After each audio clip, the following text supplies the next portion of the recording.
Today at Manchester Theatres, I am here with one of the nation's most loved actors, the brilliantly versatile Jason Merrells, who is coming to Lowry from the 11th of February in the psychological thriller The Girl on the Train. Now, Jason was actually at Lowry about last year, maybe, with 12 Angry Men, and other stage shows include working with the RSC on Twelfth Night and A Comedy of Errors. He has worked with the National Theatre on Chekhov. He's done A Christmas Carol. He's been at Octagon Bolton with Anne Saved. And that is before we even get to the extensive television career. We are talking shows such as Emmerdale, Cutting It, Clocking Off, Queer as Folk, Happy Valley, Finding Alice. There's so many to mention. And I'm going to say thank you for joining me, Jason. And I was going to mention Waterloo Road because I believe you are back in it and you are actually filming it whilst on tour. Yes, I am. So next week, I'm filming in the day as Jack Rimmer, and then not filming, on stage in the evening as Tom in Girl on the Train. So it's a real gift actually, because it's very rare that you can get two companies to work with each other and allow you to sort of make that work. But in this instance, both sets of producers have really bent over backwards to make it work for me for this week. And it's a bit of a finale. It's the finale of their series 17, I believe. Wow. I left initially in series 3 back in the day, and back in 2006, I think. And then it went on for ages, years and years, and then it died a little bit. And then it was so popular on iPlayer, the old series, that I think they brought it back because of its popularity. And then they asked me to come back as the same character. So that's been really lovely. I mean, we're filming a year ahead, so I can't really speak anything to it. But it's the finale of the series, and it's quite a big story and fun to do. And yeah, it's going to be interesting. I mean, I'm very glad I've got this show on the road and ready, and we're all cooking and we're all feeling sort of as if we know it and we're riding it rather than it riding us. So it should be okay for the evenings. Fingers crossed. Well, you're certainly making your most of your time in Salford and Manchester, that's for sure. Yeah. Well, I love Manchester. It's been a home to me for work for many years in different ways. So yeah, you've done quite a few things there. Yeah. Yeah. So The Girl on the Train, then, psychological thriller. It has sold over 20 million of its book alone. It's been a film. We've now got this really successful play. So I know you can't give too much away, but what can you tell us about the story? I think it's a really good story. It's a really excellent psychological thriller. In the one hand, it's quite an interesting portrait of alcoholism, of a messy life, and a life flawed and kind of almost on the edge of, just being ruined, really. And at rock bottom, the main character, Rachel. But within this kind of terrible moment that she is in, she's also still amazingly has her faculties enough to observe something that doesn't sit right with her. And because of the way she is, she pushes into it and tries to find out. And it's a brilliant story. It's very well constructed with great characters. It's been through many incarnations, and the book was incredibly popular, which I never read. I did see the film many years ago, but I couldn't remember much about it, to be honest. When I got the call to do it, we did it last year in Salisbury, and it was more like it felt like that was a kind of experiment of how to get it right. And I mean, we were very pleased with it, but when we came back to do it this time, for this tour, I feel personally that it's sort of jumped 10 points ahead, and is so much better. And the cast are really tight, and we've really honed and sort of corrected things that maybe weren't as good. And I don't know, it's a very I mean, it has been done before, but this production sort of dates with Loveday directing and with the design team on board and the sound, it's visually quite stunning. It's very beautiful. Mm.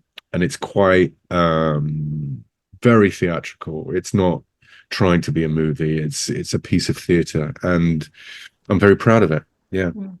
And you are playing Tom. So you've mentioned Rachel. Yeah.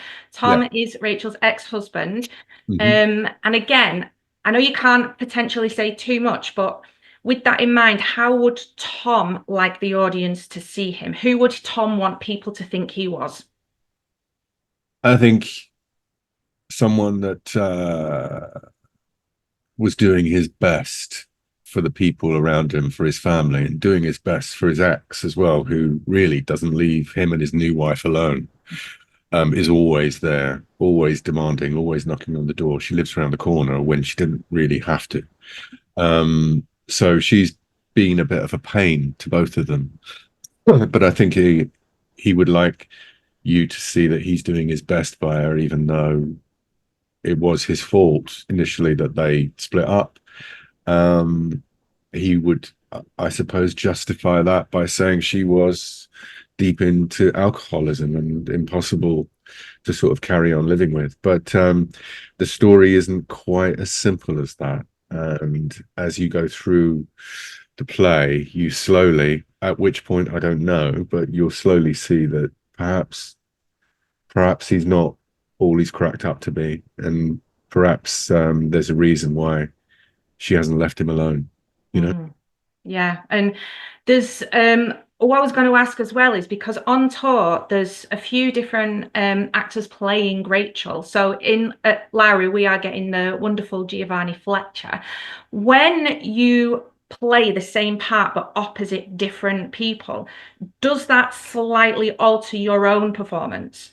Even Yes, though, yes, and it has to. yeah. That's fine. I've only ever done it once before. I did it in the West End with a long running comedy I did, How the Other Half Loves, and a new actress took over that role, and yeah, there's a little readjustment, Mm. but also, I mean, the job of the new actor in circumstances like that is hard, and you have to hit the ground running, and you really have to sort of play the groove that's been made already.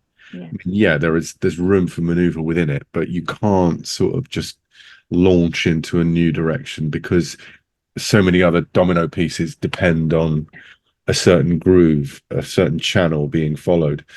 So, it's a bit of both, really. There is a bit of wiggle room, and of course you adjust, and of course we will try and be as generous as we can. I mean, it's going to be hard. I mean, Giovanna's been amazing, and I think she's done such a fine job, and I'm sure the others will too. But yeah, it's there will be a kind of period of readjustment for both sides, I think, Yeah.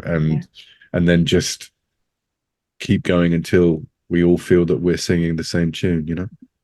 Yeah, and you've mentioned the character of Rachel there, that she is presented to the audience in a way that is somewhat unreliable, and we see bits of that for ourselves. But as the audience, that this is one of the brilliant things about this piece of work, that you believe what you see rather than questioning what you don't know. And the play kind of plays on that, not just with Rachel's character, but with a lot of them, doesn't it? And it causes like a Yeah, lot of confusion. yeah, That's just the brilliance, isn't it? That everybody's got something that you don't know. yeah.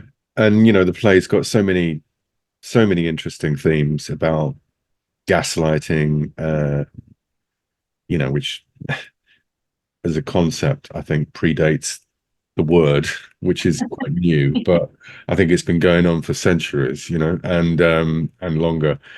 And I think it speaks quite interestingly about that and about how we manipulate within relationships, how, we subtly try and nuance the truth sometimes in order to get what we want. Um, so sort of uncomfortable, there's some uncomfortable stuff in it, and I think it deals with that quite deftly. But it's really a good thriller at Yeah, the end of the it is. day. And all of that confusion. When I was thinking about this, it kind of, I'm not comparing it, but the idea behind how it plays with the audience of all the characters sort of trying to tell you their truth, and they're also convincing, yet they're also conflicting. And I Yeah, think like the big thing at the minute on television is the traitors. And it's yeah, that kind of idea that sort of sits with the audience in this, isn't it? That you don't know who to believe. no, no, and sometimes morally things can seem not clear, or things can be presented to you as if morals are less important than success.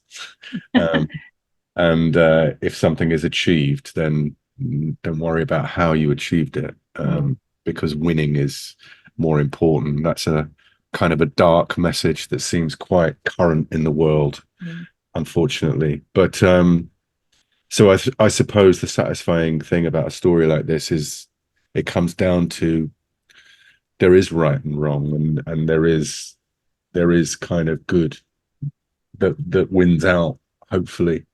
Yeah. And even if it doesn't, it's worth striving for, Yeah. And that kind of thing that, like you say, that's out there in the world. And Rachel almost starts us off with it when she, she's on the train and she sees this couple. She Mm. creates this whole world and this whole life that she thinks she knows just from what is portrayed, but then the reality behind that is something completely different. And Yeah, it's quite prescient considering yeah, it's written before really the explosion of Instagram and all of that. But it is like you say, it's like watching an Instagram couple and what that does to you, and the kind of gaslighting that does to you, by comparison, and then we all suffer from that. And it can be all, it's not just like pretty girls or you know really buff men making you feel fat and unfit. It's also intellectually, it's people that are achieving major things, or people that are doing so well but then feel like they're brandishing it in your face, and you feel terrible because you're not doing all these things that other people seem to be doing. yeah, So there are all sorts of ways it can kind of influence you. But yeah, it's very funny that even though this is, and you can tell actually from the script that this is before the internet explosion. um but she rightly uses that idea that mm, she's focused on this perfect couple viewed through a train rather than a phone, but it's the yeah, same thing. Yeah. yeah.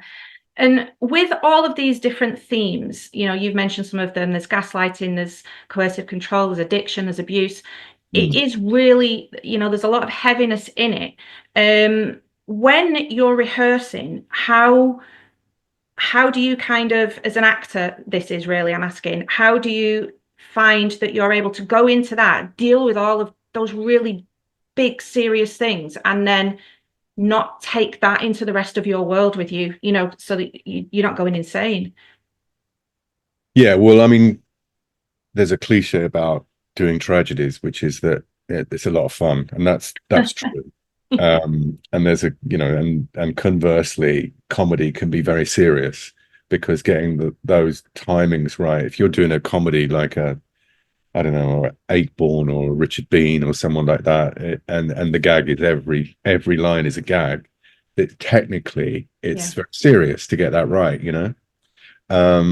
Tragedy tends to be a lot of laughter in the rehearsal room and a lot of kind of relief that way. But interestingly, I found sometimes the themes in it a bit unpleasant.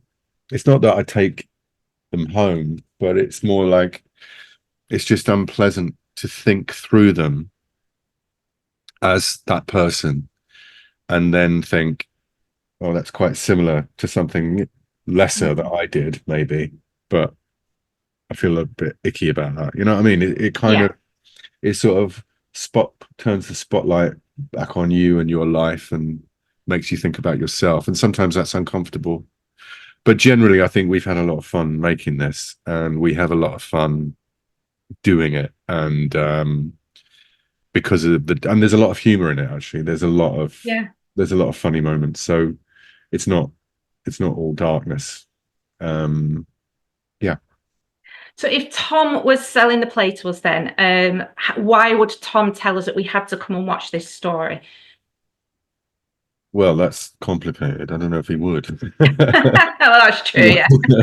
But I suppose to see what a great humanitarian he is, and how he's doing right by his ex, even though she's such a mess. And isn't he great? I think it'd be along those lines, probably. I think you're probably right. Jason, thank you so much for your time today. It's truly appreciated. And I think for a play that I was already looking forward to coming and watching, you've added even more layers of intrigue and mystery to it. So I really am looking forward to it, as I'm sure many other people are. You can catch Jason at Lowry from the 11th of February in The Girl on the Train. And yeah, come along for yourself and see if Tom is nice or if he is just too good to be true. Thank you, Jason. Thank you. Cheers. Thank you. How have I been preparing to play Rachel? Yeah, I've been drinking a lot. We meet Rachel at quite a dark and isolated point in her life. The one thing that she does have is her journey on the trains, where she sees this couple that she just absolutely idolises. And then one day she sees something that she wishes she hadn't. The play keeps all the elements that are so brilliant about the book, and so you're kind of thrown into the story in such an amazing way with this adaptation, I'd say. It's been great fun. There's been a really nice atmosphere in the room. Even though we're putting on a play that's got quite dark themes, everyone's got a really lovely sense of humour. So far. What struck me on the first day when we were looking at the whole design is how beautiful it is. This incarnation of it is incredible, isn't it? And I think it's a real piece of theatre. It's quite ethereal, isn't it? A lot of memories drifting in and out throughout the play. It's surprising. Thrilling. Brooding. That's really good. It's a great piece of theatre that I think everyone really enjoy.